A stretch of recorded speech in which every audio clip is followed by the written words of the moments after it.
name is Paul Salem. I'm the Vice President for Policy and Research at the Middle East Institute. And I'd like to welcome you all on this rainy Friday to this panel on regional crisis and the war on ISIS. It doesn't just rhyme, they're also very interconnected, the regional crisis and the war on ISIS. We have an excellent panel today, all of our Middle East scholars and experts to walk us through a number of the main issues. You have their bios with you, but I'll just mention briefly, and in the order that they will be making their opening remarks. We'll be starting with Ambassador Robert Ford to my extreme right, who I think is known to most of you. He's a senior fellow at the Middle East Institute, but a long-serving and distinguished U.S., retired now U.S. Diplomat. He was our last ambassador to Syria. He was a deputy ambassador in Iraq. He served as ambassador to Algeria, served in Egypt, Bahrain, and many other places in the region. He's received the Presidential Honor Award and the Secretary of State's Distinguished Service Award. He will be starting off talking about sort of the Levantine regional dimensions of the deep crisis that Syria and Iraq and the enveloping region is going through, the conditions that enabled the rise and resurgence of Al-Qaeda and ISIS and others. He will be followed by Charles Lister to my immediate right. Charles just joined us at the Middle East Institute, coming from the Brookings Center in Doha. Charles is the author of The Islamic State, a brief book published by Brookings, and just released a couple of weeks ago from Oxford University Press, The Syrian Jihad, Al-Qaeda, the Islamic State, and the evolution of an insurgency. And he's working on another book now on Jabhat al-Nusra, if I'm not mistaken. Works extensively on the Syrian jihadists, has great detailed knowledge there. He will be taking us into some of the fine detail of what's going on with those radical groups. He will be followed by the director of the Center for Turkish Studies at the Middle East Institute, Dr. Gonul Tol. Gonul is a prolific writer on Turkish affairs, an advisor and briefer. In the US, she also writes regularly in the Turkish press, and she's been writing a weekly column for the newspaper Radikal, which she informed me was just closed down. She will be talking about the Turkish-Kurdish, the Turkish component of all of this, and what the U.S.-Turkish relationship has come to. As you know, President Erdogan has been in D.C. this week. And then she will be followed by Alex Vatanka. Alex is a senior fellow at the Middle East Institute from Iran and focused on Iran. Also a prolific writer on Iranian domestic affairs, Iranian foreign policy, Iranian regional policy. His book also came out recently called Iran and Pakistan, Security, Diplomacy, and American Influence. And obviously Iran has a deep role in all of these issues, and he will walk us through that. I would like to thank the Office of the Minority Leader, Mrs. Pelosi, and the Office of Congressman Chris Van Hollen, who were instrumental in enabling us at Middle East Institute to hold this event here today. The format will be fairly simple. Each of my colleagues will make opening remarks of 7 to 8 minutes in succession. Then I will engage them in some question and answer discussion, and then we'll turn it over to the audience for questions to the panel as well. And we hope to end at 11 o'clock.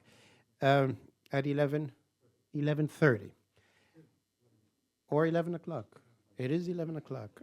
All right. And we've asked each of our colleagues sort of in their remarks to do two things. One, to examine the issue whether it's the Turkish issue or ISIS itself or the regional crisis, the elements, the dynamics moving forward. But importantly, to end their opening remarks with sort of policy reflections, recommendations for the U.S. We are here gathered in a U.S. Lawmaking institution. We're addressing people concerned with U.S. policy and all this. Thank you all for coming, and I turn it over to Ambassador Ford if he'd like to come to the podium.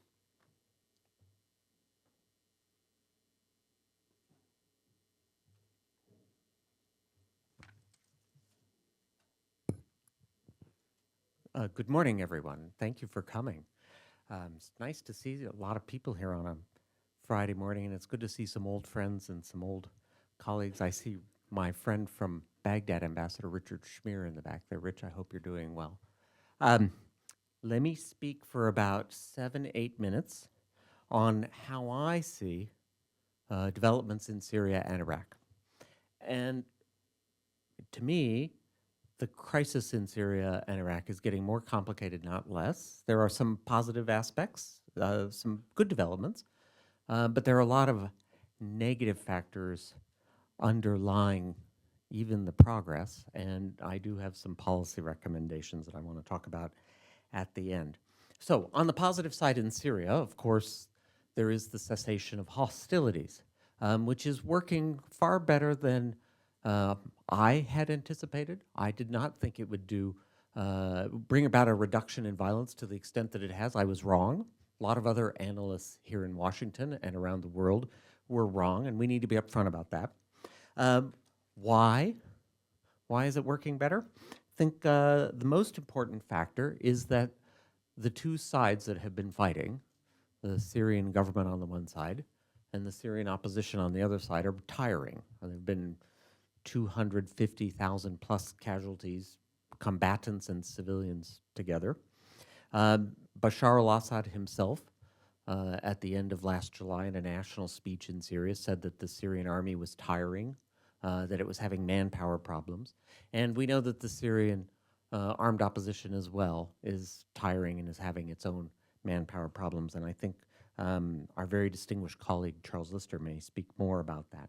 And there is pressure from the Russians as well on the Syrian government to reduce the scale of its military activities. But I underline the word reduce. I underline the word reduce. There are still attacks that the Syrian government is carrying out against not only the Islamic State, but also more moderate armed opposition groups, in particular in the eastern suburbs of Damascus, what is called the Eastern Ghouta. The Syrian government continues to attack that area, and it is continuing to block humanitarian assistance into those areas, into towns like Daraya and Madaya. These are significant violations of the cessation of hostilities, and as far as I can tell, there is no penalty applied to the Syrian government for what it is doing. The real question then about the cessation of hostilities, and I again underline that many of us were wrong about the extent to which it would reduce violence, and it has. But the real question going forward is, will the Syrian government push so far in places like the suburbs of Damascus that the armed opposition decides that it should respond on a more massive scale and open up fighting in other fronts? Let us hope that the cessation of hostilities does hold, but I underline that that's a hope. That's not a deep analysis. The hope, of course, is that there will be a political agreement, something which the United Nations and an international support group for Syria are trying to push forward. But I want to underline here that there has not been so much progress on that. I was at Geneva 2, and it's certainly better than Geneva 2. At least the Syrian government recognizes that it has to discuss political issues. It was completely unwilling to do that in January and February of 2014 at Geneva 2. Now at Geneva 3, it seems, whether it wants to or not, it seems that it recognizes that it must. But it's a long way from recognizing it needs to discuss it. That's a far distance from actually getting to a deal. A couple of key points. As the cessation of hostilities has eased the threat of aerial bombing, we have seen once again Syrians in rebel-controlled areas take to the streets, as they did in 2011 and 2012, demanding Assad's departure. Isqat al-Nizam is back. This just underlines that there is a strong element in the Syrian population that will not cut a deal that allows Assad to stay, certainly not easily. Second, the timeline that the international support group led by Russia and the United States has called for and that the United Nations is trying to apply is quite optimistic. They want a new constitution in Syria by this August. Let me say that again. They want a new constitution finished and approved in Syria by this August. Today is April 1st. That new constitution, I'm not going to go there. So Bashar al-Assad the other day said, oh, it'll be no problem getting a new constitution. And since Bashar al-Assad's government has never been governed by the rule of law, I don't think they're particularly concerned about the contents of a constitution. It is not a government that operates under any kind of legal strictures. There are human rights reports that have been written by Amnesty, by Human Rights Watch, by the State Department, by the European Union, speak for themselves. In addition, beyond that optimistic constitutional timeline, 6 months, next August, they're supposed to have elections in 18 months in Syria. And I just have to say, having worked on elections in Iraq during the civil war there, it is very hard to imagine a credible, free and fair election in Syria in 18 months. The whole security issue with the Islamic State, the Nusra Front, big challenge. How to register and enable refugees to vote, displaced people to vote. Half the population is displaced. The registration efforts and setting up voting, very hard, under the best of circumstances.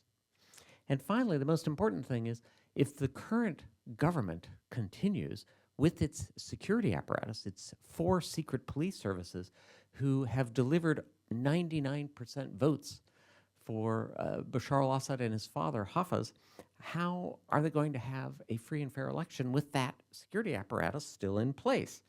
If the answer from the international support group has been the UN will supervise. But I have to tell you, look at the UN's inability to get food into some of the places I mentioned, like Madaya and Daraya. If they can't even get bread and medicine into Madaya, how are they going to impose an election system on the Syrian secret police? That doesn't make sense. My own experience in Iraq is, if you have a government that cooperates with the UN can do great things. But if you have a government that blocks UN efforts, the UN is helpless. So if there is no deal on a new national government along the timelines that was set, it would appear to me that the country is headed, Syria is headed towards some kind of a partition. That leaves questions of who will manage rebel areas. Remember, these are not people that are trained accountants, engineers. They're going to need help. Is that help being arranged in a partition scenario, even a federal scenario? Where are the resources going to come from? How will you manage economic reconstruction in a heavily decentralized Syria? How will you do that? Finally, what to do about the Kurdish issue? They've declared an autonomous zone. And who is going to fight the Islamic State? These are big questions.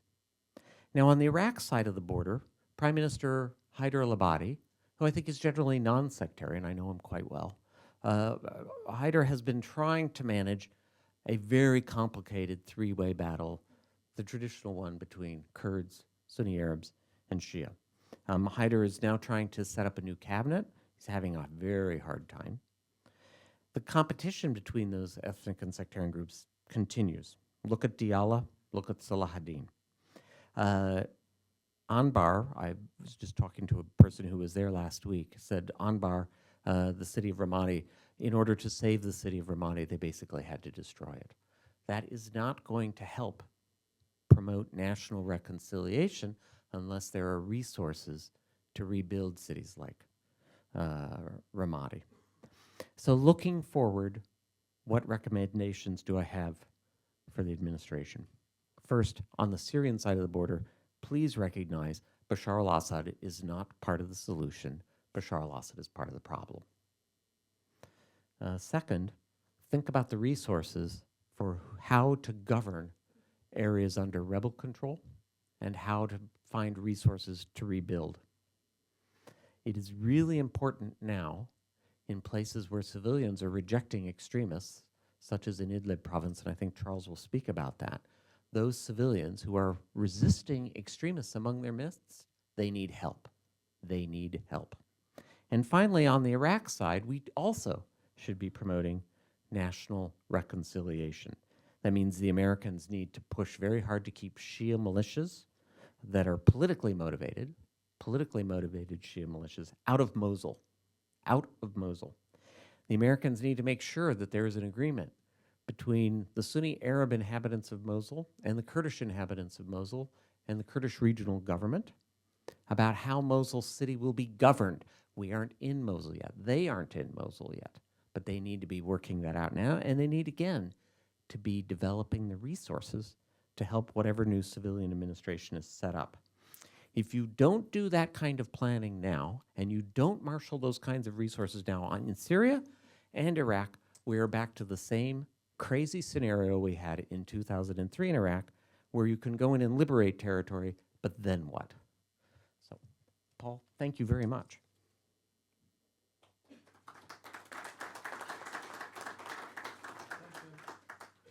Well, thank you, Ambassador Ford. Very clear remarks and sticking more or less to time. That's fantastic. Charles, can I invite you to the podium?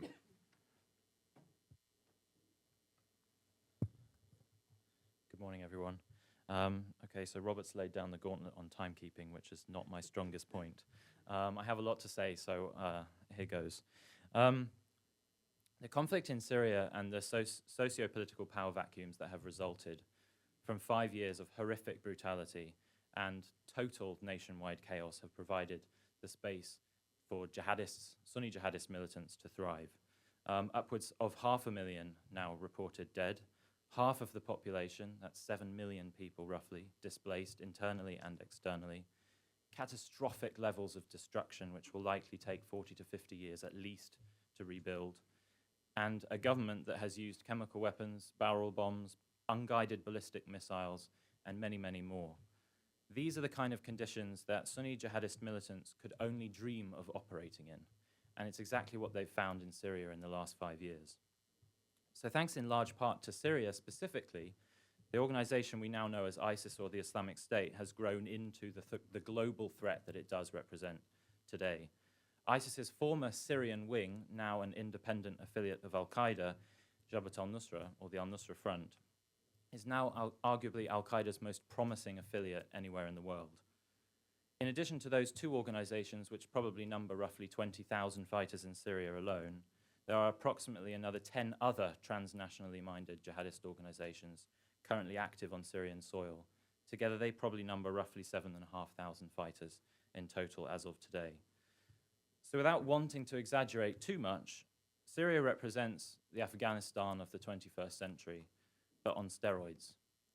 The scale of jihadist militancy in Syria is one thing. The capability that they have acquired in Syria is a whole nother thing. Simply something that is, at least in my opinion, unprecedented in modern history.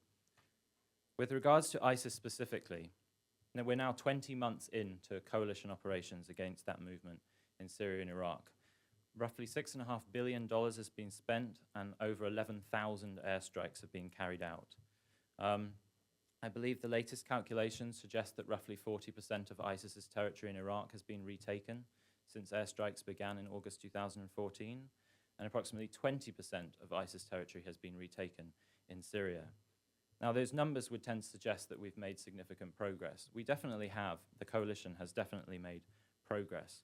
What I would be keen on emphasizing, however, is that we're only just beginning to turn the corner in the fight against ISIS.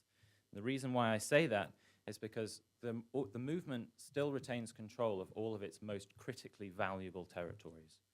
And that, in Iraq, for example, I'm talking about places like Fallujah and Mosul. And in Syria, I'm talking about the city of Raqqa, its effective and de facto capital, and the province of Deir ez-Zor. I would also qualify by saying that we've just begun to turn a corner and not that we are defeating ISIS, in saying that in that 20-month space of time, ISIS has been provided or allowed the space to expand internationally. And whilst it does currently claim to have about 9 or 10 formal acknowledged affiliates around the world, 2 of those in particular now represent solid areas of strategic depth for this organization, namely in Libya and in the Egyptian Sinai Peninsula.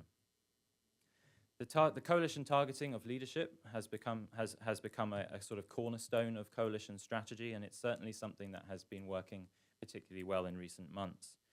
More than anything, it suggests a particularly heightened level of intelligence penetration within ISIS's senior circles in Syria and Iraq, and that in and of itself is a very powerful intimidator with regards to ISIS's feelings of internal security.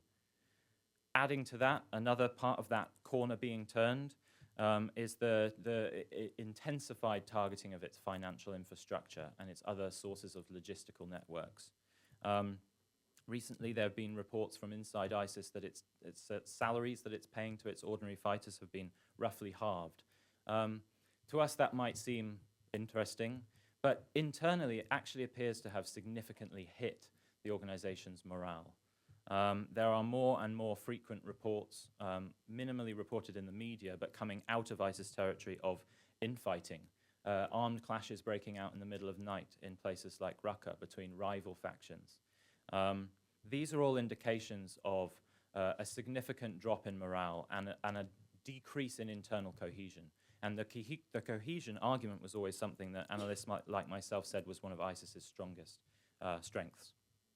The last point I'll say, just in terms of framing today's situation with regards to ISIS, is about Mosul. There's been some media reporting today indicating or claiming that the operation to launch an offensive against Mosul has started. I would again I'd be keen on emphasizing those operations are still roughly 90 kilometers from Mosul city itself. They're still on the other side of the Tigris River.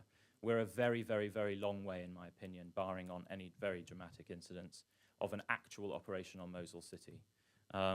Certainly military officials here in Washington, D.C. and in Tampa in Florida have suggested a proper operation against Mosul city in and of itself won't start until early 2017. With regards to al-Qaeda in Syria, often ignored, Jabhat al-Nusra is not, has not proven as a sort of dramatic and spectacular an attraction to the world's media, and certainly and undoubtedly, ISIS is posing more of a dramatic and immediate threat to Western security. And for that reason, it's understandable that ISIS is turning out to be our primary focus. Of all of my work on al-Qaeda in Syria, and specifically on the al-Nusra front, I'm always keen on emphasizing this is an organization that has spent the last 5 years growing durable, deep roots in Syrian opposition and revolutionary society. ISIS, on the other hand, has shallow roots. It hasn't aimed to acquire popular support. It controls populations. Al-Qaeda has sought to grow not just acceptance, but in some areas of the country, support from the general population. And it's for this reason I say Al-Qaeda is playing a long game. This is part of a strategy that Al-Qaeda's senior leadership began to develop in 2009 and 2010. The idea of building alliances, beginning to impose the harshest forms of Sharia only years after entering certain strategic territories. This is something that for a long time has actually been seen to be paying off in al-Qaeda's favor in Syria, although events that Robert Ford mentioned in terms of Marat al-Numan, which is something I will talk about shortly, do lend some question to the long-term sustainability of al-Qaeda's strategy. Speaking very briefly, I have no idea how I'm doing time-wise. Geneva, the talks that we now see taking place in Geneva, these were largely prompted by Russia's military intervention in Syria in September 2015. And for that reason, the opposition at wide perceives the Geneva process as a Russian-driven process. So there's a certain level of skepticism and cynicism within the opposition about continuing in this process without any results being shown on paper. And so far, there are very little results. The armed opposition held 3 mass meetings in Turkey over the last 5 days.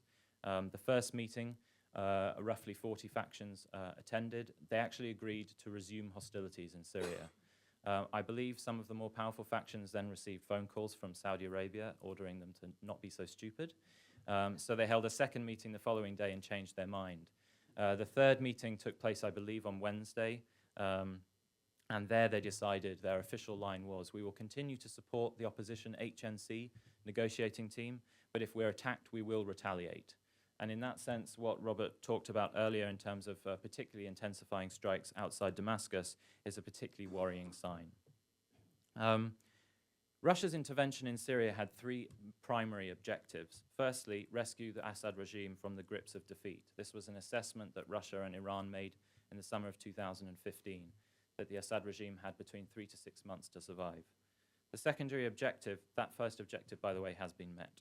The secondary objective was to shore up an advanced negotiating position, not only for the regime, but more importantly for Russia itself. The third objective, and by the way, that second objective has certainly been met. The third objective was to begin to rehabilitate the Assad regime's reputation internationally as the only alternative to a terrorism-ridden Syria. And that is beginning, perhaps, to be met, especially with regards to the victory that the Syrian army, Hezbollah, Shia militias, the Iranian military, and a variety of other forces just won in Palmyra.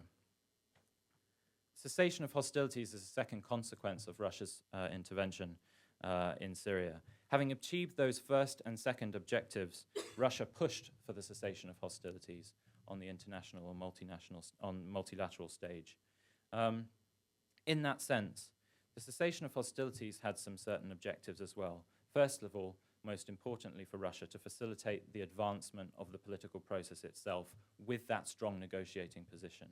Second of all, to give space for Russia to relaunch with the Syrian regime a refocused fight against ISIS and not against the opposition, having met that first objective of rebolstering the regime. And thirdly, the third objective was, in a sense, to provide space for Russia to announce a partial withdrawal of its military forces, again, to give it that much more of an advanced position, negotiating position, but shift to a new phase of Syria operations for the Russian military. In that sense, I'd be keen on emphasizing, while it has withdrawn roughly half of its fighter jets from Syrian territory, it has deployed additional advanced attack helicopters to the country. In a military sense, that's just simply the starting of a new phase of operations, something which is much more targeted on retaking larger amounts of territory, potentially in urban areas, which points not just to operations against ISIS in places like Palmyra, but potentially also more long-term or medium-term to the opposition in places like Aleppo. So, as of regards those dynamics, I would actually, unfortunately, say that we should probably expect further regime gains against ISIS. Any gain against ISIS these days is a good one. Thank you. I knew that was coming. Any gain against ISIS is, of course, something to be lauded. My broader point here, when I say unfortunately, is that, as Robert said, the Assad regime staying in power is not the solution. It's not the solution for Syria, and it's certainly not the solution for defeating terrorism on Syrian territory. The last two things I will say. Firstly, on the transforming dynamics in Idlib, what's been fascinating from the cessation of hostilities is that it's revealed, for the first time, the biggest weakness in al-Qaeda's strategy in Syria, and that is that it is inherently dependent on a continued level of intense conflict in Syria. That intense conflict over the last 5 years has provided al-Qaeda with an opportunity to demonstrate its worth on the battlefield to the Syrian opposition and to the civilian support base. Without an intense level of conflict, the people came back to the streets and started chanting things which fundamentally object or fundamentally contradict al-Qaeda's stated objectives in Syria. So what happened? Al-Qaeda started cracking down on some of these protests in its strategic heartland of Idlib. And in one town in particular, Marat al-Numan, the stronghold of a Free Syrian Army group, which is vetted and supported in part by components of the US government, the 13th Division was essentially kicked out of town. That has now sparked 20 days in a row of protests by women, children, the elderly, and young men against Jabhat al-Nusra's control of Idlib. This is something we've never seen before, and it's a huge opportunity to undermine al-Qaeda's long-term future in Syria. Unfortunately, as of now, there's very little that we as the West have done to take advantage of this. But I would continue to stress this is the first time this opportunity has arisen, and it won't be there for very long. Al-Qaeda has taken a step back. It has refused to subjugate these protests so far. If it does, and it will one day choose to do so, those protests will end like that, and they'll probably never come back again.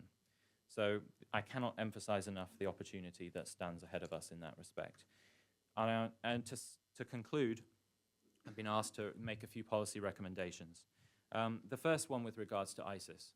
We have, as I say, turned a corner in the fight against ISIS in its Syria and Iraq heartlands. In that respect, that fight needs to be accelerated, and in particular, the military fight. 4 policy recommendations in that respect. Firstly, the cessation of hostilities needs to be reinforced and, as much as possible, guaranteed by the international community. At the moment, it's a kind of, we'll see what happens tomorrow, and hopefully it will continue to be in place. If we can solidify the cessation of hostilities more long term, we will expand the breadth of actors willing to fight against ISIS. And in that, I'm talking about the more mainstream and conventional Syrian opposition. Second policy recommendation for ISIS is to encourage, and this is an important one, encourage and facilitate dialogue and mediation between the mainstream opposition and the Kurdish YPG. This is an extraordinarily problematic dynamic that has exploded in northern Syria. If things continue as they are, I genuinely fear we might be starting to see the start of an entirely new political, not ethnic, conflict breaking out in northern Syria that may well outlast the conflict between the opposition and the regime. Only dialogue and mediation can solve the kind of hostility that now exists between these two parties. Thirdly, contribute towards bailing out the KRG and its dire economic situation. The Kurdish Peshmerga have proven to be very reliable partners in the fight against ISIS in northern Iraq, but their extraordinary financial difficulties are restraining the extent to which they can contribute towards the fight for Mosul and other areas around. And that must necessarily be fixed. And finally, and fourthly, with regards to ISIS, we must continue to target its senior leadership to demonstrate that intelligence penetration I talked about earlier, and to continue to target and undermine their financial and logistical networks. With regards to al-Qaeda, again, we need to ensure the continuity of the cessation of hostilities so that that opportunity to undermine al-Qaeda's long-game strategy in Syria can be further undermined. Secondly, we need to enhance assistance to and provide, and to protect our vetted assets on the ground. The 13th Division is an obvious example there. They were defeated in parts of Idlib over roughly 2 days, and we've done nothing to protect them. This is an organization that we have been providing support along with Saudi Arabia and a number of other regional countries for the last 2.5 years. But as soon as they're attacked, we just stood by and watched. This is not the right message to be sending to our assets on the ground. Thirdly, and perhaps most importantly for the long term, we need to begin to empower in tandem civil councils, the judiciary, and vetted armed opposition groups. And in that meaning, I mean, for a long time, support appears to have been given in isolation to civil councils, to select judicial systems in liberated territories, and to armed opposition groups. In reality, those three things are inherently linked on the ground. So long as we provide them support in isolation, if one fails, the other two weaken. But if the three are working together, they provide that much more of a solid basis to combat the ideology of extremism in places like Idlib, where this opportunity is currently present. In that, I hope I've provided some space for question and answers in the following session. Thank you very much, Charles. An excellent presentation. Gonul, the podium is yours. Thank you. Good morning, everyone. Today, I will be talking about Turkey's relationship with its own Kurds, which I believe is one of the main drivers of Turkey's Syria policy and also plays a very important role in Turkey's relationship with the United States. President Erdogan is in town, and that's his main topic in his discussions with American officials, that the United States' relations with the Syrian Kurds. So that's why I would like to focus on the Kurdish question. For decades, Turkey's conflict with its Kurds has hindered Turkey's democratization. But unfortunately, neither Turkey's democratization nor the Kurdish quest for political rights have occupied an important place in Washington's relations with Ankara and also the Kurds. Turkey's democratic shortcomings have been ignored by US administrations for the sake of greater geostrategic interests, and in a similar fashion, the Kurdish rights have been overlooked in the game of power politics. But I believe today's regional context ties Turkish democracy, and particularly Turkey's Kurdish question and the peaceful resolution of Turkey's Kurdish question, to the US's strategic interests in the region. As you all know, Turkey still considers the PKK a terrorist organization, and also its Syrian, the PKK-linked PYD in Syria, a terrorist organization and a bigger threat than the Islamic State. And therefore, Ankara has not really played the effective role that Washington has been seeking from its NATO ally in the fight against the Islamic State. Turkey, although recently stepped up its efforts in the anti-ISIS coalition, at times Ankara worked at direct odds with the US's anti-ISIS strategy by targeting Washington's most effective allies on the ground, which is the PYD, the Syrian Kurds. In October, for instance, Turkey confirmed that Turkish military attacked the Syrian Kurds after the Kurds captured the northern Syrian town of Tel Abyad. And Turkey's refusal to engage the Syrian Kurds, I believe, also complicates the UN talks on ending the Syrian conflict. Recently, for instance, Turkey has warned the United Nations and the United States that it will walk out of the political process if the PYD is invited to the talks in Geneva. And as a result, the UN envoy decided not to invite the PYD. And I believe the exclusion of the Syrian Kurds from future meetings is likely to complicate efforts to find a political solution, because they are the most powerful Kurdish faction and they control almost 10% of Syria. If Turkey fails to find a peaceful resolution to its own Kurdish problem, Ankara will keep attacking the Kurds, rendering US strategy against the Islamic State less effective and derailing the political process. But unfortunately, the prospects for both the government and the Kurds to de-escalate the conflict remain slim in 2016. And let me just give you a brief background on where Turkey stands on the Kurdish question. In 2012, the government launched another initiative, Kurdish Opening, in an effort to grant more rights to the Kurds, and an agreement was reached between the PKK and the Turkish state. So the broad outlines of the agreement between the PKK and the state included a ceasefire declaration by the PKK and the withdrawal of the PKK into northern Iraq. And in return, the Turkish government promised that it would carry out reforms to address the Kurdish demands. So as part of the settlement talks, the PKK started withdrawing from Turkish territory in 2013. But shortly after that, the PKK halted the withdrawal, citing concerns that Turkey did not hold up its end of the deal. The Turkish government did not carry out the promised reforms.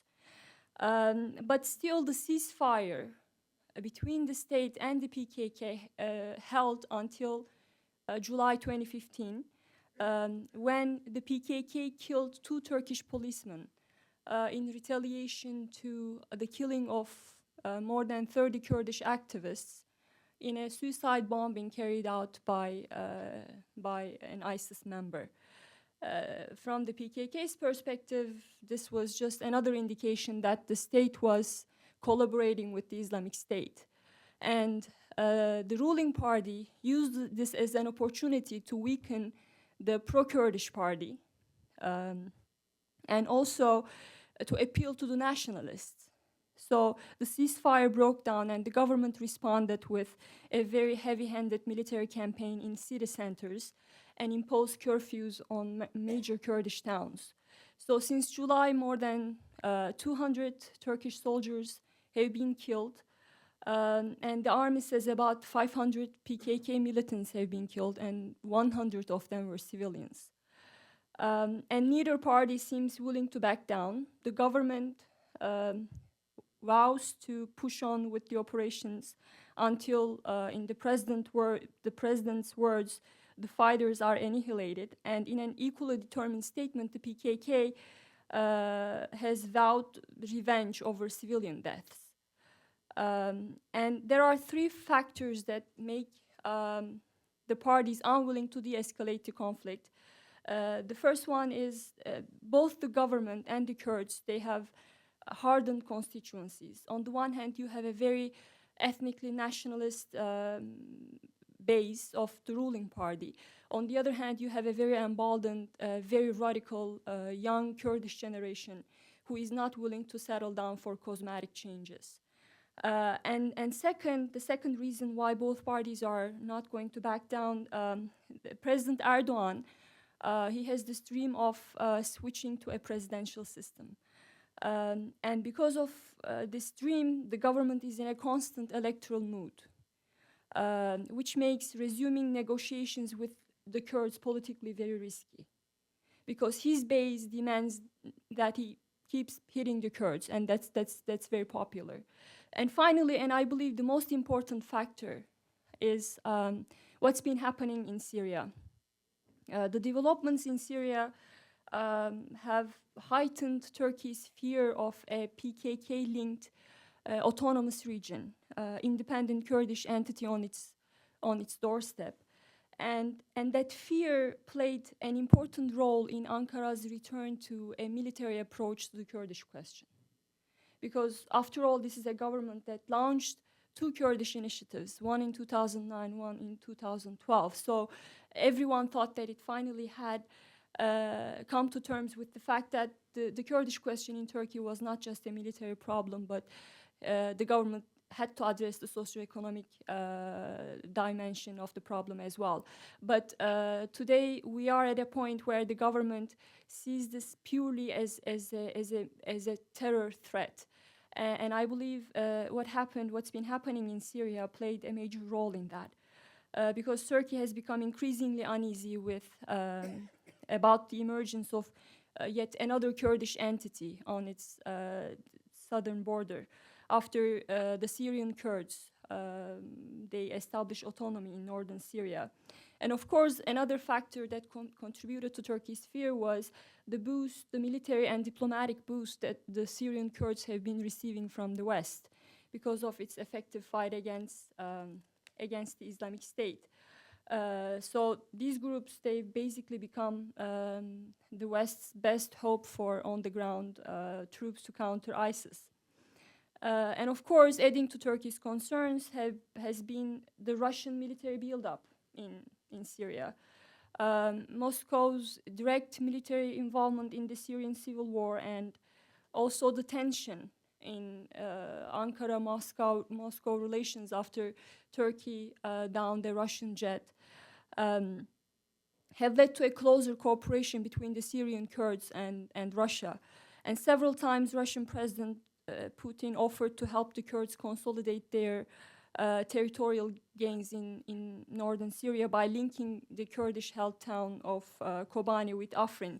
So these contributed to Turkey's fears, and because of those factors, I don't think the PKK or the government will be willing to resume negotiations anytime soon. And in fact, the fighting is likely to intensify in the spring when more PKK militants return from their winter bases in northern Iraq. And just 2 days ago, I've actually seen a picture posted by PKK commanders of PKK militants returning from northern Iraq to Turkey. So that means that the fighting will certainly intensify. And that escalation, I think, of course, it will have domestic implications for Turkey, but that escalation will undercut U.S. efforts to counter ISIS and pursue a political solution to the conflict in Syria, and also promote an inclusive government in Iraq.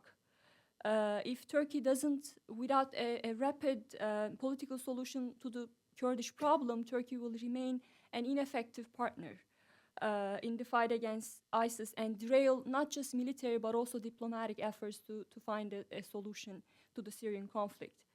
And to secure Turkey's full cooperation both in Syria and Iraq and the fight against ISIS, I think the United States must use its leverage to push both parties to return to the negotiating table. And when I raised this issue in my former meetings with the members of Congress, they always ask the same question: do we actually have leverage? And I believe, yes, the United States has leverage both over Ankara and over the PKK and the Syrian Kurds. U.S. cooperation with the PYD has been crucial for the Syrian Kurds because it boosted them diplomatically and militarily. And Washington has influence over Ankara as well. And more than it had a few months ago.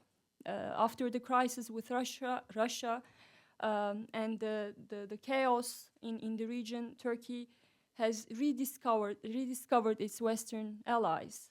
It's quite isolated in the region, and it feels threatened by Putin's actions. It's almost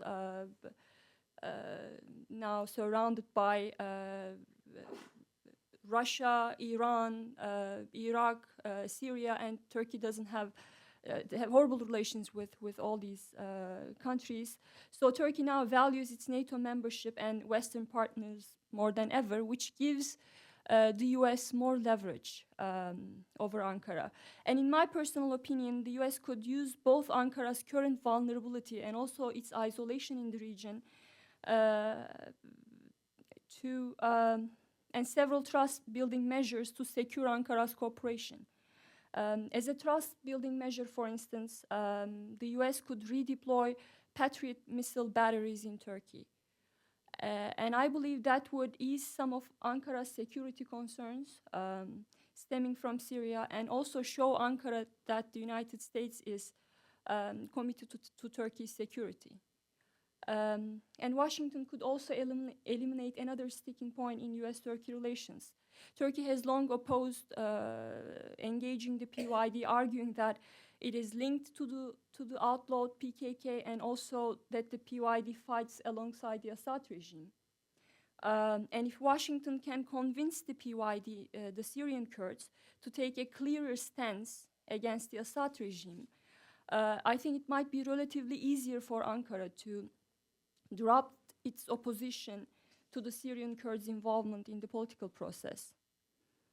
And the PKK also sees the conflict in Syria through the lens of what's happening, the conflict in Turkey through the lens of what's happening in Syria. And the US PYD cooperation in Syria, therefore, is very crucial for the PKK's strategic calculations. And the United States, I think, could use that leverage to pressure the PKK to de-escalate the conflict. Because for the PKK, the bigger fight, and as Turkey analysts, we tend to disagree with that, but I think that for the PKK, the real show is Syria. What is happening in Turkey, the fight against the Turkish state, is just a sideshow. Now, all Kurds that I've talked to in Turkey, they focus mostly on what's happening in Syria. And they think that this is a historic moment for them, and they want to seize the opportunity. And that's why I think US's relationship with the Syrian Kurds is very important for the PKK. So I think if the United States could use that leverage to pressure the PKK to de-escalate the conflict, this could give Ankara a face-saving way to de-escalate its heavy-handed military operations as well. And I'll stop there. Thank you.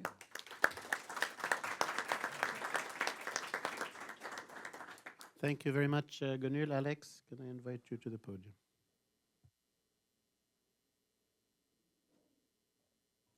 Great. Morning, everyone. I promised to be quick.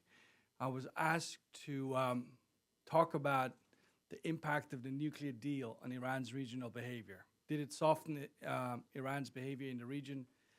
And the answer to that, when I look back at it now, the deal was signed 14th of July, 2015. When I look back at it, I really see two answers in my head. One is on secondary issues. Yes, it has softened Iran's behavior somewhat. Or put even more accurately, it has led Iran's neighbors to be more willing to work with Iran.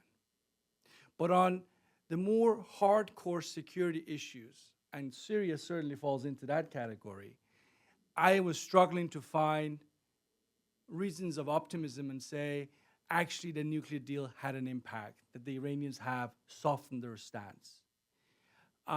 Sure, you can point to the fact that now Iran, since I believe November of last year, has been part of the political process on the future of Syria. The fact that they're involved, well, that is good news, I guess, if you're sitting in Tehran. But what does it mean in terms of Iran's willingness to push Assad to either leave the political stage, which most analysts seem to agree is basically, at the end of the day, what has to happen for Syria to be able to look for a political solution to this civil war. Iranians haven't done that. To this day, they're still committed basically to Assad. They play lip service to some sort of a transition at some point. But in effect, they're saying it's Assad's call. So, but let me take you back to Tehran, and let me try to describe to you where Syria fits in the big power struggle that's happening right now in the Islamic Republic of Iran. Because I think that's a key factor that we ought to remember when we talk about how does Iran come up with its policies in the region. Syria definitely is one of those issues that needs to be examined in this context. So take yourselves back to 2013. This fellow by the name of Hassan Rouhani comes in and says, we need a nuclear deal to the supreme leader of the land, Ayatollah Khamenei, to the generals in the Revolutionary Guards. We need a deal because the deal will enable us to go back in and become basically a mainstream country. That is the promise of Hassan Rouhani. He backs it up with also statistics why the Iranian economy couldn't do without a deal. And the generals and the supreme leader, you could say reluctantly, but regardless, went along. The deal is signed. It's implemented in January of this year. 75 days later, if you look at that Iranian debate in Tehran, the critics of Rouhani are saying, what did you actually get us? Where's the real sanctions relief?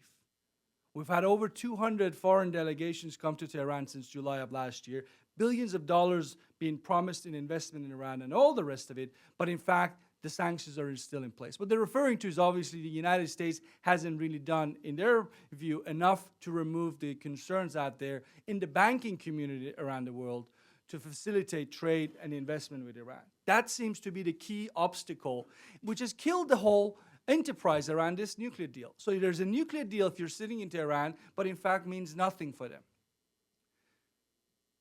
I say this because this is critical. This was supposed to be Rouhani's key policy achievement, and it's failed so far. So his critics in Tehran are saying, should he ever bring Syria up, should he ever dare to say that the generals, the likes of Qasem Soleimani and Mohammad Ali Jafari, the head of the Revolutionary Guards, we need to rethink our strategy in Syria, they would say, hang on a minute here. Why don't you go ahead, finish what you started with the nuclear deal first before you start suggesting more compromises on a sensitive issue like Syria, which is another very interesting part of what's happening in Iran. In 2013, Rouhani, the presidential palace, and the foreign ministry were given the task to go out there and get a nuclear deal and get the sanctions lifted. As I said, they're struggling right now. They're struggling right now because it's not working out the way they thought it would work out. The regional policy from 2013 onwards was meant to be in the hands of the Revolutionary Guards and continues to be in the hands of the Revolutionary Guards, who do not have the same aspirations and hopes in improving relations with the West. They simply don't look to the West the way Rouhani looks to the West.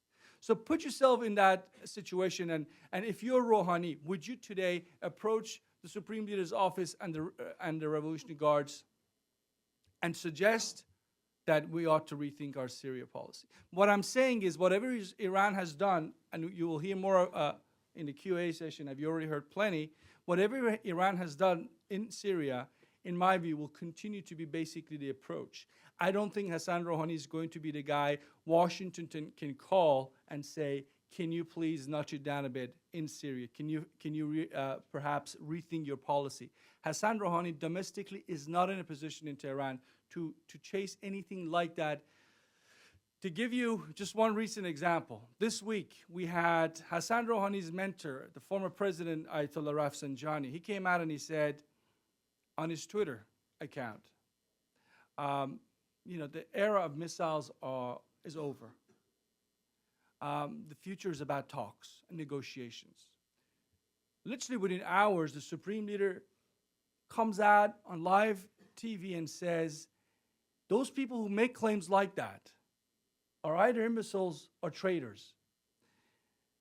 I just want to show you how hot this debate is in Tehran and what that means in effect for someone like Hassan Rouhani, what limited options he has. He might sit there right now in Tehran and say to himself, what's happening in Syria is to the disadvantage of Iran in the long term. But politically, when you think about the fact that he's a guy who's looking ahead to next year's re-election campaign for himself in 2017, here's a guy who is faced with a supreme leader who's 77 years old, who might leave the stage at some point soon, and the succession crisis around his departure has already started. The various factions are gearing up to basically go out there and see who can put their individual in the supreme leader's office. In this political environment in Iran, you have to look at Syria as an issue that is simply too sensitive for the likes of Hassan Rouhani to touch. So let me say a few words about some of the key countries when it comes to Syria in Iran's policy. And then, as Paul said, maybe a couple of words about US policy recommendations. Look at Iran's relations with Russia. It's Hassan Rouhani who's looking to the West, who is basically in many ways fallen in love with the promise of the West helping him, his government, and Iran out of the isolation it's been so much. The Revolutionary Guards generals don't look at it that way. If they're looking for an external partner they want to tie themselves to, in today's world, at the moment, it happens to be Russia, and lesser extent, China. But in reality, both sides, both the moderate faction around Rouhani and the hardliners in the Revolutionary Guards, and you could argue the Supreme Leader's office, while they talk about a lot of cooperation, strategic closeness with the Russians, in reality, plenty of suspicion stays in relations between Iran and Russia. And I would include even about the future of Syria. I think it's naive of us to think the Iranians are sitting there and hoping Russia will win the day for them in Syria and they can come in and basically continue where they left off in early 2011. No, that's not the view in Iran.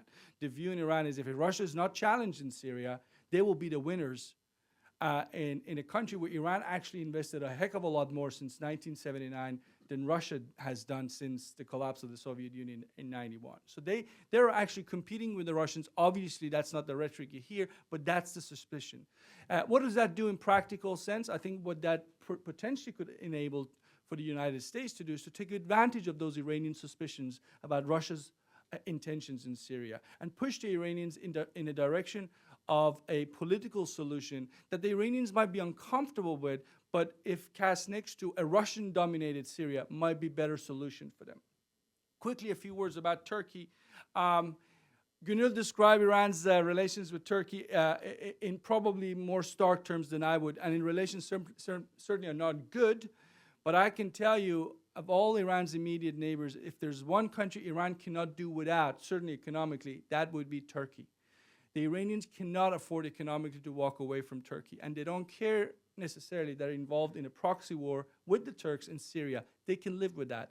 And there's all sorts of speculation that Iran even wants to mediate between the Russians and the Turks. Visits have been made and so on. What I'm saying, the Turkish hostility with Iran, at least from Iran's vantage point, is something that can be overcome. Iran's differences with with Saudi Arabia, much harder to overcome. Much harder to overcome, and as with the Syrian question that Rouhani cannot afford to touch, nor can he touch the Saudi issue, is simply too nuclear reactive, as they say. He cannot afford to reach out to Saudi Arabia any more than he has done. That's just not the atmosphere in Tehran. On the other hand, the Revolutionary Guards folks actually seem to be very comfortable with Saudi Arabia being Iran's big external foe. It gives them something to fight for. And it really helps the domestic nationalist narrative, which they cultivate constantly inside Iran, by pointing to Saudi Arabia, say, if we don't fight these people and the ones they support in Syria, tomorrow they'll be bringing their message of anti-Shiism to the borders of Iran. That's the message they're playing at inside the borders of Iran. A couple of quick points, and I promise to finish, Paul. They say Iranians dominate Lebanon. That might be true, but I can tell you, I am not going to dominate this Lebanese man. So I will be quick. So basically, what I'm saying is, if I'm the Obama administration, don't expect favors from Rouhani. He can deliver. Right now, he cannot deliver in Syria, and for the reasons I pointed out, because of the pickle he is in domestically back home. That's why, if I was United States, and going by the president's interviewed with The Atlantic, which seems to indicate that's something he obviously has in the back of his mind, is to push for some sort of a escalated efforts towards regional compromise on the issue of Syria. And I know it might come across as naive, but there are two countries here, Iran and Saudi Arabia, that really are not being pushed by the United States to talk. They need to talk, and I think they will be willing partners, both in Tehran and Riyadh, to, at some point, begin that process. I think that's critical when we're talking about the future of Syria. But final point, this creates a dilemma for the United States. If Rouhani can't deliver, who do we talk to in Tehran? That's the question you have to answer. Is the United States willing to sit down, like it did in 2007 with the generals from the IRGC, and talk? Those talks in Iraq didn't come to much. But that's one of those big questions that you need to, if you are sitting in Washington, to sort of think about. Because obviously, as you all know, United States relations with the Revolutionary Guards isn't just about Syria. It contains a host of other issues, which makes it very complicated. But if you really want to tackle the elephant in the room, you have to have some sort of answer to that question. With that, I'll stop.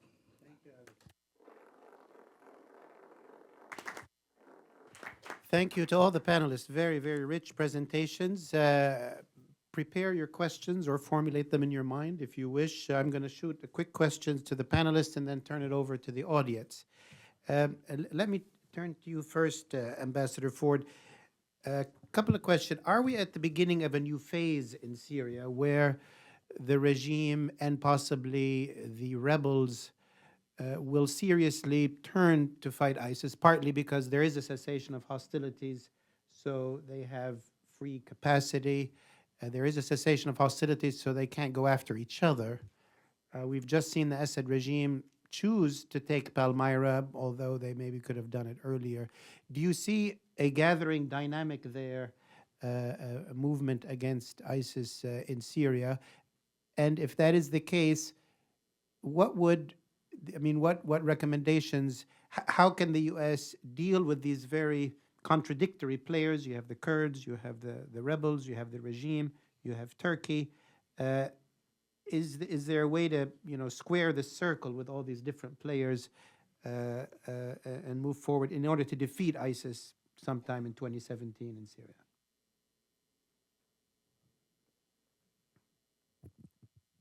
Paul, I think we might be at a new phase in Syria, but not in the way you've described. I don't think it at all likely, and I defer to Charles, who I think talks more to the armed opposition than I do these days, but I do not think the non-jihadi armed opposition in Syria is even close to allying with Bashar al-Assad's remaining Syrian government forces against the Islamic State. I think it's really important for people in Washington to remember that Bashar al-Assad's forces have killed 7 times more civilians than the Islamic State has killed. 7 times more. And so those, what I call moderate or nationalist, others call them, those armed opposition groups view Assad as the main enemy, Absolutely. not the Islamic State. And I don't think that's going to change. Even the cessation of hostilities does not change that. The only reason the American Defense Department now is getting some traction recruiting some, I don't want to overstate it, but a few thousand Arab fighters in eastern Syria is they have dropped the ridiculous demand that any equipment they receive from the Americans never be used against the Assad government. The previous train and equip program, the one which failed abysmally, required that pledge, and as a result, the Defense Department was able to get very few recruits, only a couple hundred. So they've dropped that, and they're doing better. But that tells me there will be no alignment between the Syrian government if it remains under Bashar al-Assad or his circle and the armed opposition. If I may, my question is not whether they will align with each other, but will the rebel opposition move against ISIS in any significant areas, regardless of what the Assad? Are we in a period when that can be contemplated? since they Well, were busy elsewhere? they've been fighting the Islamic State since 2013. And what's bizarre to me, really bizarre, is that we have provided almost no help to them.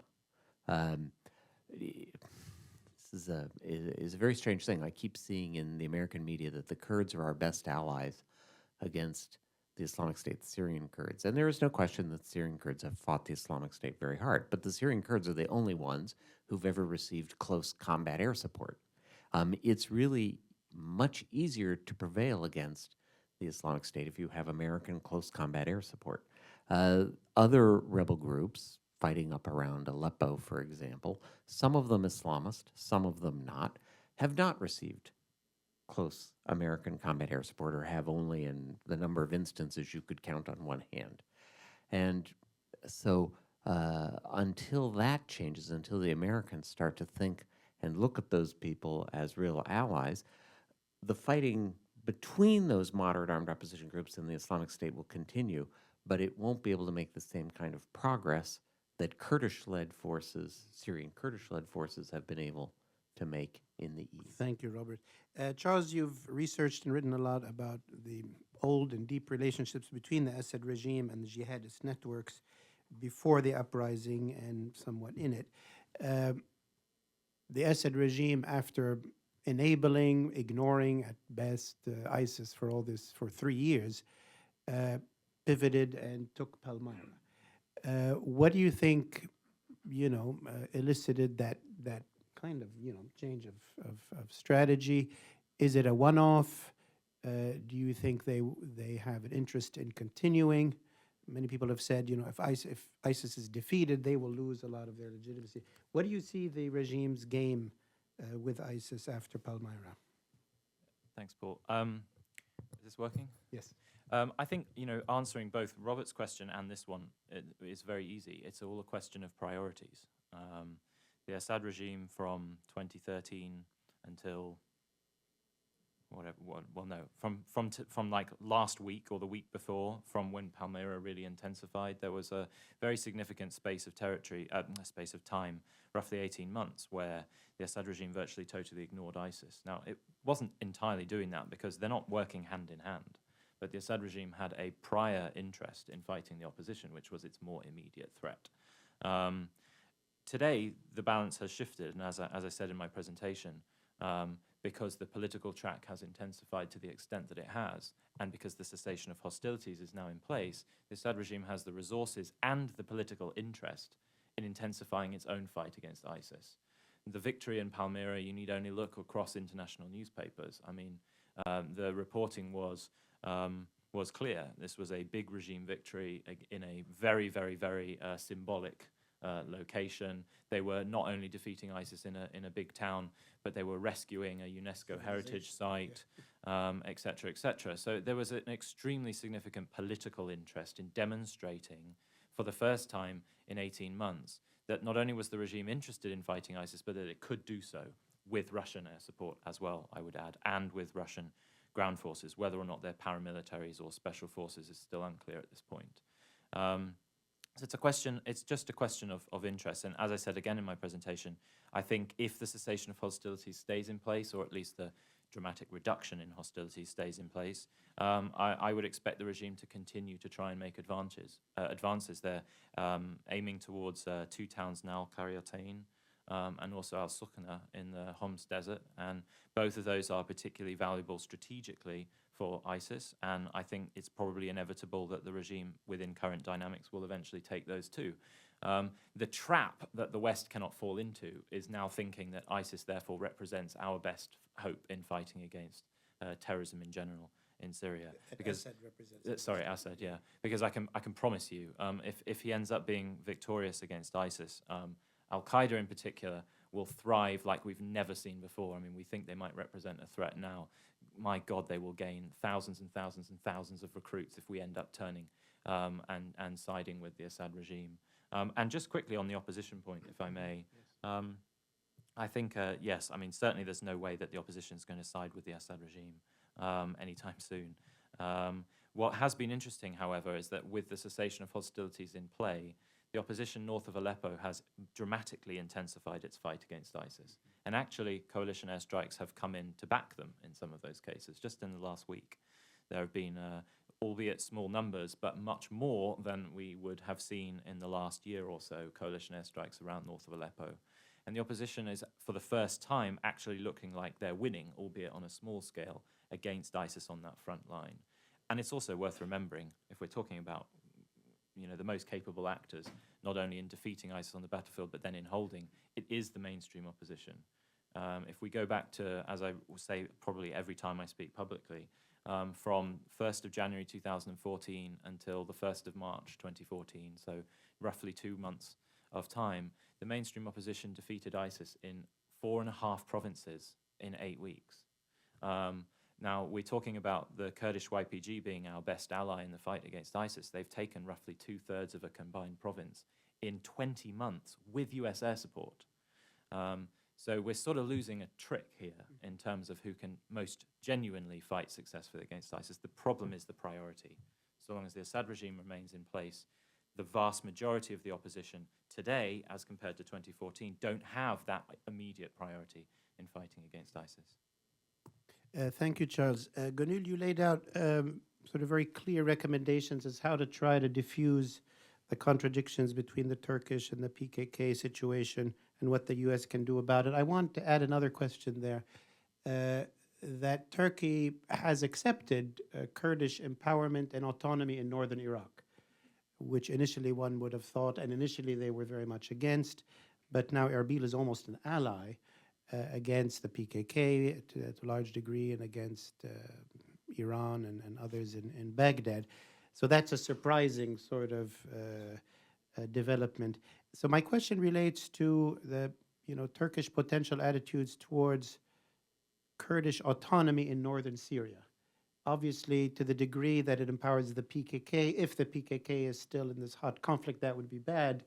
But if one takes the Iraqi model, in which sort of autonomy in northern Iraq enabled a very different relationship with Ankara. Do you see that as a potential area where the U.S. and Turkey could explore?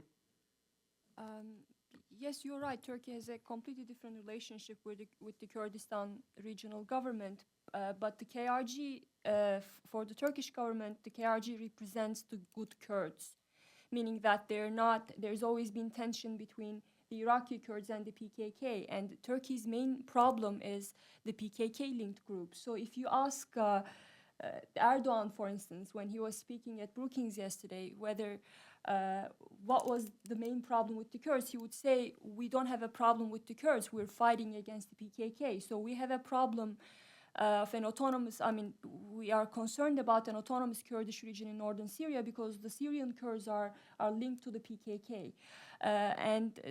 Turkey went further than having good relations with the Kurdistan regional government. By signing energy deals, Turkey almost laid the foundations of an independent Kurdistan. So the Turkey's thinking was, as long as the Iraqi Kurds are dependent on me, they won't pose a threat, and as long as they have this tension with the PKK.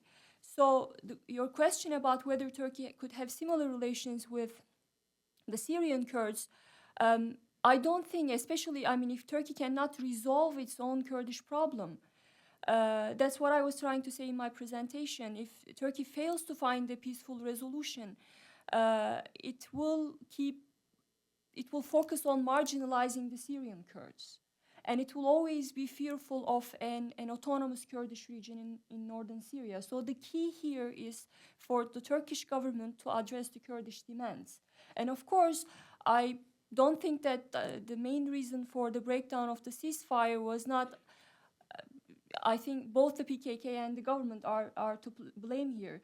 So there are steps that the Turkish government has to take, but also there are steps that the PKK has to take. The PKK and especially Turkey's Kurds, they feel very emboldened. So they're less willing to compromise, and that is the problem. And as long as that is the case, as long as there's fighting going on inside Turkey, I don't think Turkey will be comfortable with Syrian Kurds gaining ground in Syria. Thank you, Gonul.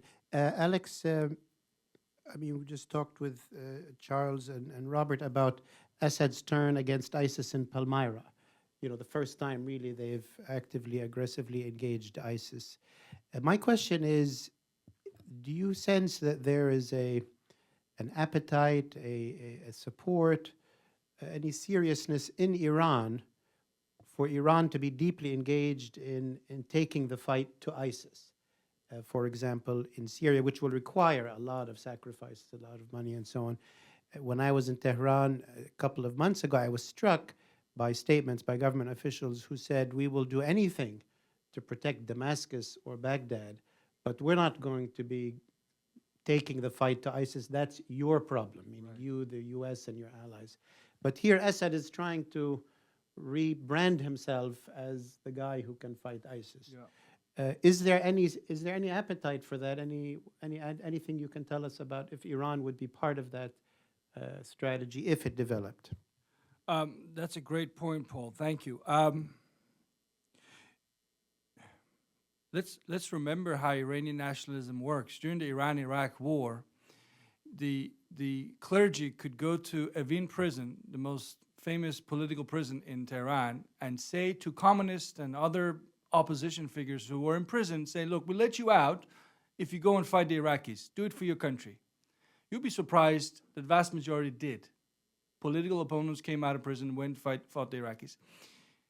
As soon as the Iraqi forces were thrown out of Iranian territory, we see a major drop in number of volunteers for the war effort.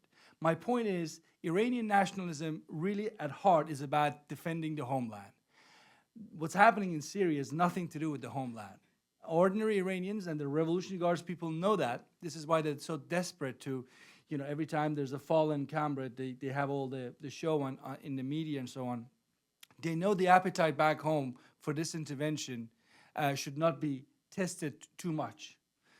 The reports, I don't know how much of this is true or not, but certainly reports of Khamenei having ordered at least a number of the IRGC people to come home might be an indication that they are aware about the base back home. How might they react to, Iranian, not just boys, because let's face it, most of those boys who go into Syria are volunteers. Nobody from the conscripted armed forces has been sent to Syria. And if they want to go and die for the cause, well, good luck to them. But what about the money?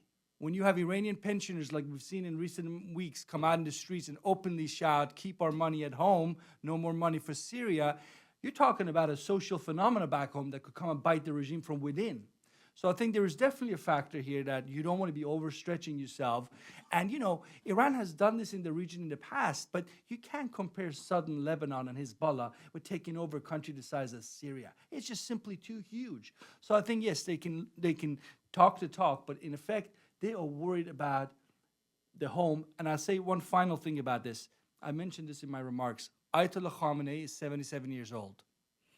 When he passes on, IRGC generals need all the men they can have back home ready for that power struggle that's going to take place. Having guys fighting ISIS in Syria is not going to cut it for him because they might just lose the supreme leadership position to one of Rouhani, or could actually be Rouhani himself. So I think these factors, certainly need to be kept in mind. Thank you, Alex. Let's take a number of questions from the floor. The gentleman in the second row. Introduce yourself and... Yeah, I'm Yusuf Ismail. I'm from the Washington Kurdish Institute. Ambassador Ford, I hoped you would mention the breach of ceasefire by the National Coalition in northern Aleppo in Sheikh Mahsoud, where hundreds of Kurds and Arabs being killed by these groups. And I'm happy to provide videos of the hell cannons bombarding on their homes. Last year spent hundreds of millions of dollars on the moderate groups. It vanished in a couple of days. And as we know, YPG has lost 4,000 lives in the fight against ISIS.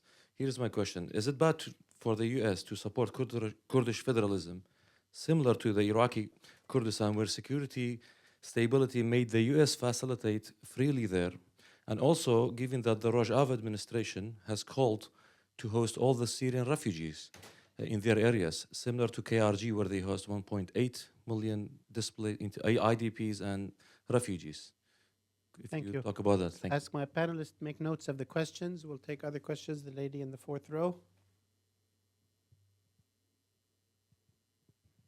Hi, I'm Mona Alami from the Atlantic Council. I'm a non-resident fellow there. My question is, we've heard a lot about the different Is it addressed to any particular? no, maybe to Ambassador Ford and Charles Lister. What is the feeling about the Saudi support to Arab rebel groups? From what I've been hearing from rebel groups, the support is declining. There isn't as much support as it used to before. And Charles mentioned that there was a meeting and several meetings in Turkey where Saudi Arabia ordered the groups to support the HNC. So do you feel that Saudi is changing or is maybe being less bold on Syria? Thank you. Question, the gentleman in the third row. Thanks, Paul. I'm Benjamin Norman from the British Embassy. I mean, it's for the entire panel, but probably for Ambassador Ford and for Charles Moore. I wanted to ask about how toxic Russia's brand in Syria, but also perhaps in Turkey, there's a slightly different issue there, but in Iran as well, was becoming as a result of their intervention in Russia. So in a 5-month period, they've Russian airstrikes have killed well over 1,000 civilians. They've hit schools, hospitals, bakeries. We know because the British government built it and the Russian government bombed it. What impact is that having? We talk a lot about how Assad can never be part of the solution in Syria because of what he's done. Can Russia have a role in Syria going forward, given what they've done over the past 5 months and indeed over the past 5 years? Thank you. Gentleman in the fourth row. Thanks very much. My name is Tyler Thompson. I'm with United for a Free Syria. My question is for the Syria guys on the left here. So this morning we heard reports that the Assad government bombed the parts of Idlib, one of the cities where these anti-Nusra, anti-Assad protests were happening. Of course, the regime and probably the Russians would say, well, that part of Idlib is in Nusra-controlled area, so therefore it's fair game, in the parameters of the ceasefire. So my question is we're all sort of looking at these groups that are coming out to protest in the ceasefire. How fragile is that if the regime and Russians can just bomb them? Thanks. Thank you. Question in the second row, and then we'll go to our panel. Hi, my name is Mahmoud Nurzai. I'm from Afghanistan. My question is to Ambassador Ford. When Russia entered the conflict in Syria, how surprising that was for the United States, and how that has changed the dynamics of relationship between the region. And then later on, we had the axis of Russia, Iran, Syria as an alliance fighting Islamic State, but mainly targeting the Syrian opposition. So if you could tell us what the U.S. long-term strategy will be in Syria, and if there is one, apart from the current one that we see that Assad has to resign and the Syrian opposition has to enter the negotiation. So in the broader context, the relationship between Turkey, Russia, and we're vis-a-vis the Iran, Iraq, Syria, and Russia. So if you could narrate on that part. Thank you, Thanks. Mahmoud. I'll turn to the panel. Robert, you've been the main target and victim of questions, so I thought you were supposed to protect me, Paul. That was when I came I'm down the from human Vermont, shield. that was the deal. With respect to the gentleman who asked about the Kurds, the United States and the Iraqi Kurdish regional government have had a very good relationship for years. We have a diplomatic post there, and we are providing a variety of kinds of assistance to our friends in the Kurdish regional government. We do not have the same relationship with the PYD, obviously. And the PYD is not the only Syrian Kurdish actor. There's also the Kurdish National Congress. There are other actors. There haven't been elections in a way where all Kurds could run in a free and fair process. So with respect to your question, I think looking at the Syrian Kurdish issue, declaring an autonomous zone without coordinating it with other elements of the Syrian population, doing it in a unilateral way, is certainly going to raise conflict. And it did in Iraq, too. That conflict, by the way, is not resolved. If you think it's resolved, look at Hawija, outside of Kirkuk, which has been a recruitment area, first for al-Qaeda and later for the Islamic State. So rather than declaring it unilaterally, it would be much better to bring that kind of a question of an autonomous zone, a Syrian issue, not an American issue, a Syrian issue, into a broader discussion of the political future of Syria. And of course, the PYD has to be included in that conversation about Syria's political future. Of course, the PYD has to be included. But declaring it unilaterally, in my opinion, is politically a mistake, and for the United States, it's a threat. It aggravates our challenge of containing the Islamic State in Syria. Another gentleman over here asked about the American reaction to Russian intervention and the American long-term strategy. And I have to say, the American goal for Syria of restoring stability in Syria and getting a new government of some kind, that's the American goal. I'm at something of a loss as to what the American strategy, this administration's strategy is. I know they want a deal in Geneva. What they're actually doing to leverage a deal is not clear to me. This has always been, for me, the mismatch between the goal and the strategy and the tactics. I think the United States was not so surprised that Russia went in, but there was, of course, the idea that it would be a quagmire for the Russians. But that was based on two assumptions. First assumption was that there would be increased assistance to the Syrian opposition, and the Russians would end up fighting a harder and more capable opposition. That assistance does not seem to have materialized last October, November, December. One of the other people asking questions talked about an apparent reduction in Saudi support. So, and the second is that the Russians had a very limited tactical goal of restoring stability on the battlefront. Assad was losing, Russians intervene, stabilize Assad, and then they withdraw. So there is no quagmire. The Russians were a textbook example of how to use limited military force for a tactical objective that supports a political objective, and then they withdraw. My hat is off to the Russians for understanding the interplay between force and diplomacy.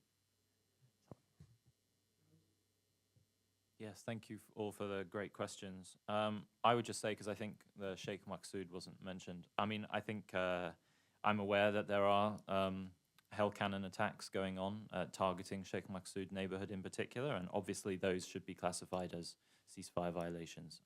I am also aware of allegations that fire is going the other direction too. So, and it's 6 of one, half a dozen of the other, because I've seen videos of both sides firing against each other. But both sides should be considered ceasefire violations, or whatever action takes place is taking place against an agreement. In terms of Saudi support for armed opposition, it's fluctuated. I think what the Saudis have done at the moment now is they've bought into the political process.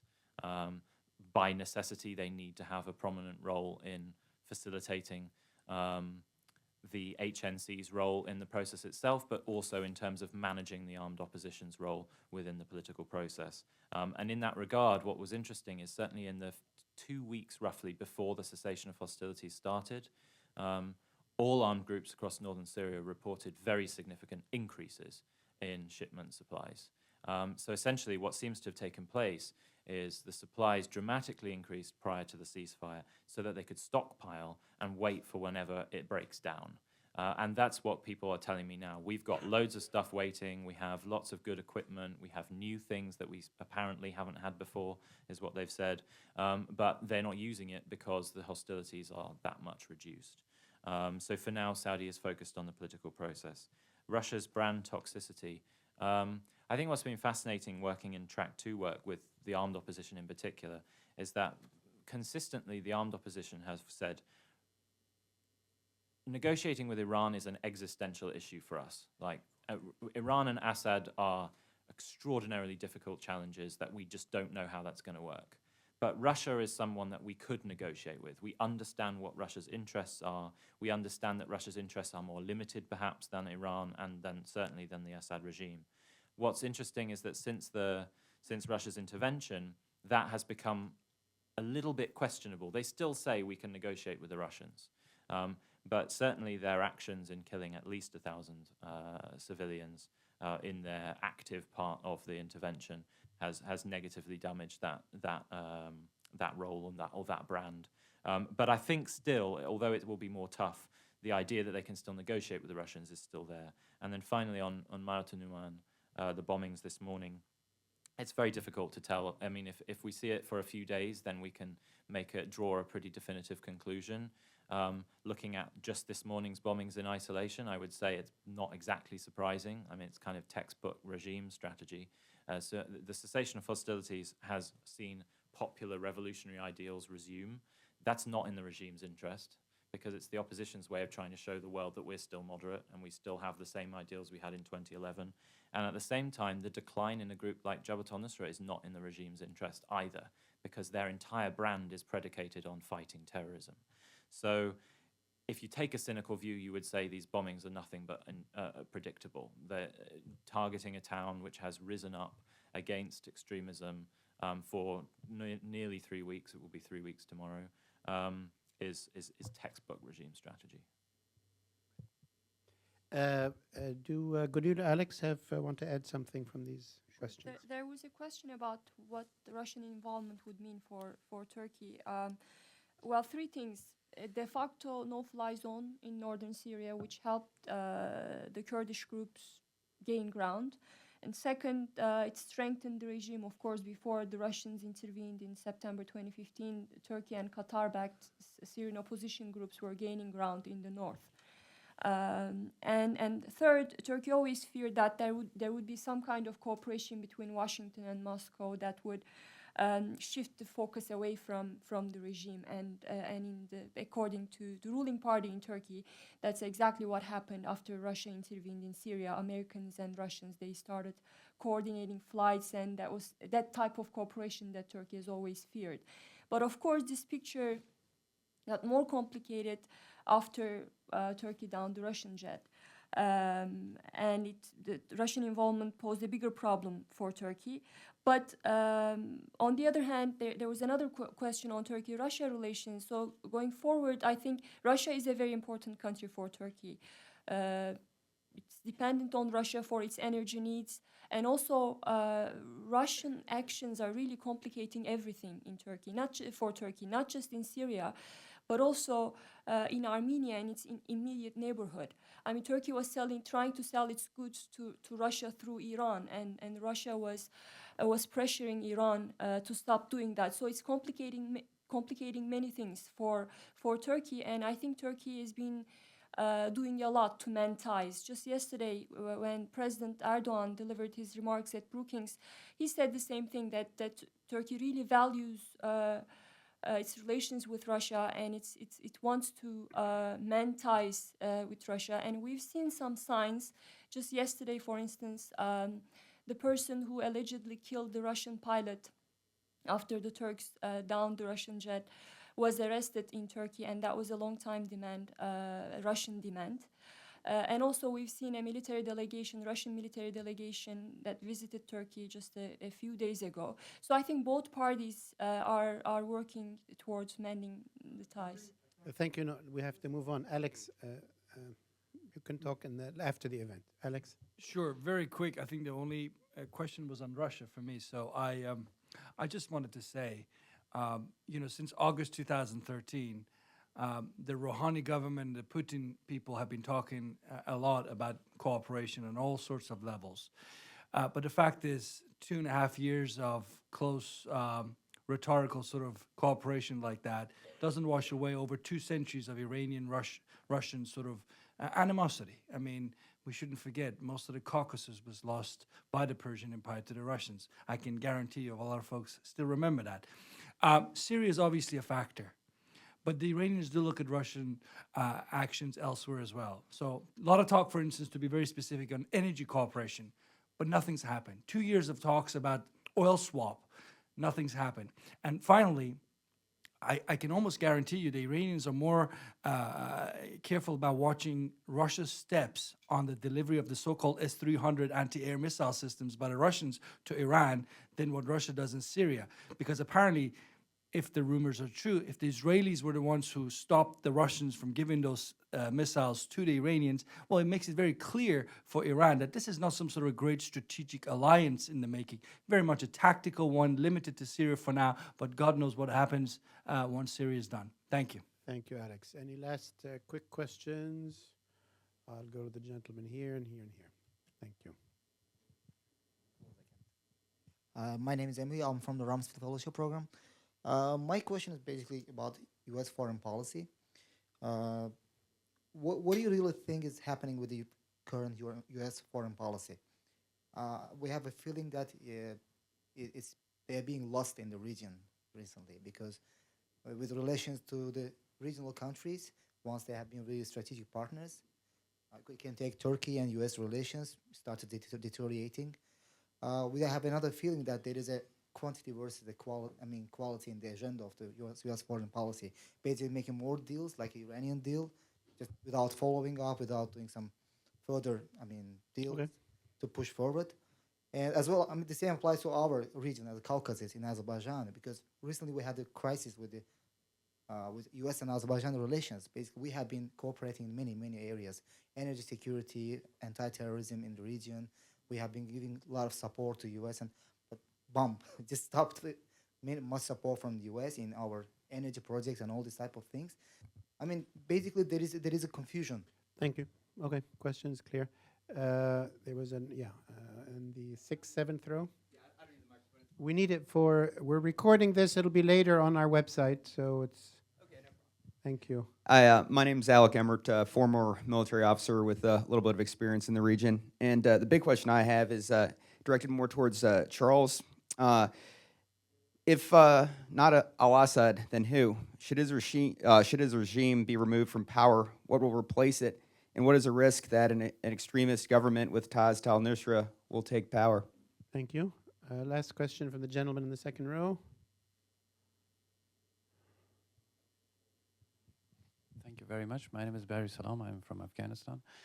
I want to know from the panelists, from their experience of ISIS operations assessment, what are the chances and possibilities of the ISIS operations spreading over to Iran and also Pakistan and Afghanistan, since Pakistan has been the breeding ground for terrorism, radicalism for the past 30 years. So they don't have a strong foothold there, but there are a lot of sympathizers. So Thank you. Let's turn back to our panel. Take it in the other order. Alex, let me start with you about the Azeri question, also possibly Iran, Pakistan, the last question. My quick point on that one is obviously it's clear that a lot of countries in the region are looking to this U.S. government and are scratching their heads. But I just want to make a very quick point. I always say this in the region, be less emotional when you look at the United States foreign policy pursuits and look at what U.S. interests are at that moment in time. And I think, certainly in the case of Azerbaijan, I think Azerbaijan is a country that is a strategic ally of the United States, has done plenty for the United States. I'm not saying everything Azerbaijan is perfect. We all know lots needs to be done. But if you look at what Azerbaijan did in terms of supporting U.S. military efforts in Afghanistan, energy security, all the rest of it has always been there. And, in the last few years, unfortunately, we've seen Azerbaijan-U.S. relations really deteriorate. Hopefully that will change. On the point with ISIS elsewhere, look, that's a great point. And if I was sitting in Iran, in Tehran, and I'm looking to countries to my east, Afghanistan, Pakistan, where you already obviously have Taliban in different versions operating, I would be very concerned. Because if Taliban was anti-Shia and anti-Iranian, ISIS is 100 times more. And if it finds a foothold in a country like Pakistan of 190 million people, nuclear armed, just imagine what that could potentially do, not just for sectarianism inside Pakistan that could spill over, but also as a launching pad for attacks within Iran. Let's not forget, Iranian Baluchistan, the province that borders Pakistan, is the only place in Iran where you actually have an active jihadist insurgency within Iran's borders. And they're being fed by elements in Pakistan. So yes, it's a real concern, absolutely real concern. Rouhani was just in Islamabad. Let's see if security cooperation, as they promised, is going to go anywhere. And see. Thanks. Thank you, Alex. Charles, let me turn to you. A couple of questions on, if not Assad, who, and ISIS spreading. Yeah, on the first one, if not Assad, who, whether or not it's going to be an extremist government led by al-Qaeda.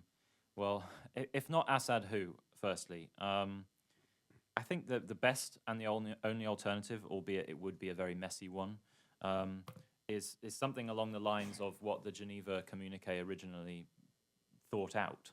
The idea of what would essentially be in today's dynamics a long drawn out transition that will eventually transfer into a transitional governing body, a TGB, which the opposition still talks about a lot today. That would in and of itself be fully representative of all components of Syrian society. Much as my presentation made a big deal of jihadist militants, and that I believe is justified, the reality still, in my view, and from my experience talking with well over 1,000 highly influential Syrians over the last 2.5 years, is that there just isn't a popular support for the idea of an extremist government led by al-Qaeda. It's just not going to happen, right? The dynamics within the conflict of today have meant for a long time that people have been too afraid of coming out against groups like Jabhat al-Nusra. But that doesn't mean they're not against them. And so we are now starting to see, now that the conflict, as I said in my presentation, has reduced, people coming out and doing exactly that, protesting against them. So it's going to be long, it's going to be messy, however it happens, but I have witnessed firsthand the potential for bringing in all aspects of Syrian society into a shared transitional governing body, and then rewriting a constitution. I have seen that work as well on track 2 levels. So I know it can be done, but I know it's going to be very, very long and messy. On the other hand, you can also make the argument that Russia may be pushing for a long-term alternative that it itself would find acceptable. And by rehabilitating the regime's reputation internationally, Russia may eventually pivot to ask the West essentially to accept what it would see in Moscow as an acceptable alternative to Bashar al-Assad, and that would almost certainly be a militarily connected general of some sort. But I don't think that will end up happening. Just very briefly on ISIS and expanding. I mean, it already has, as you say, a small foothold in Afghanistan. It's Khorasan province. I would have said 6 months ago it had quite a lot of potential to continue to expand that foothold. But what's been quite interesting is that both the Taliban, also the TTP, the Pakistani Taliban, and Afghan security forces have all pushed back in different areas quite successfully against ISIS's small foothold. So as of now, within current dynamics, I think they're actually struggling to acquire something genuinely significant. But in the long term, with a continued reduction in US and other Western involvement in the security apparatus, and increasing reports of a lack of equipment within Afghan security forces in particular, I certainly wouldn't discount the possibility that they'll find somewhere to try and essentially rebuild and try again a phase 2 in Afghanistan. Iran, I don't necessarily see it happening. I think it's been quite interesting more than anything that ISIS has not targeted Iran really at all, apart from ground-to-ground fighting in Iraq. They just haven't turned their sights on Iran beyond rhetoric. And I think actually they would see that as a risk too far in actually targeting Iranian assets, whether they be Iranian assets outside of Iran or inside Iranian territory. Thank you, Charles. Robert, there was a question about U.S. policy. And as a former U.S. And is like not having a strategy as strategy, Well, as some people say? I think for those here who have not read the president's interview with Jeff Goldberg in The Atlantic, let me just join dozens of other people in Washington who have said it's just incredibly worth reading. It's a long interview, but that makes it all the more valuable. And I think the president has explained the administration's policy clearly, which is that they would like fewer military entanglements in the Middle East, and they would like to be able to devote more time and resources to developing relations with Asia. That's a strategy. That's a global geopolitical strategy. You can agree with it, disagree with it, but that is, I think, what they are trying to do. And I think, frankly, the rise of the Islamic State and the threat that it poses to not only friends in Europe, but also directly to us, I think has impeded the administration's ability to devote more time and attention to developing relationships in Asia. I am not sure what the next administration will do with respect to balancing and prioritizing between the Middle East and other parts of the world. I mean, we are still a superpower and we have interests around the world, not only in the Middle East. Thank you, Robert. Gonul, do you add anything? You're good? Okay. Well, I'd urge you all, before thanking our panel, visit our website, follow us on Twitter, Facebook, subscribe. You can even become paying members and help us support work like this. Otherwise, please join me in thanking our panelists for an excellent panel.